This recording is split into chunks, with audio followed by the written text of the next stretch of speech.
What's going on guys? Sa mga huminging update kung kamusta yung ating Daytona na clutch bell at yung ating clutch lining. Eto ang kanyang itsura. Yan. O, di ba? Ang ganda ng groove niya, ano, kakaiba. Tapos yung ating lining ito. O, ha? So konti lang yung bawas. Mukhang hindi pa nga nabawasan eh. So yan, after almost 4 months, going 5 months ng gamit natin, ayan siya.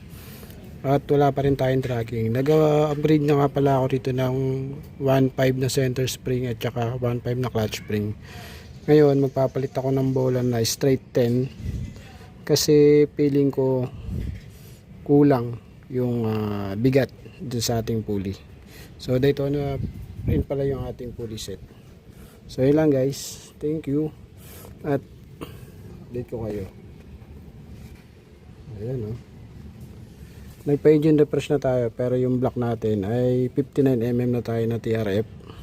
So siguro ibang usapan yan, tsaka natin pag-usapan. So yun yung update. So, palitan ko muna ng bola to. Yan, palitan tayo ng bola.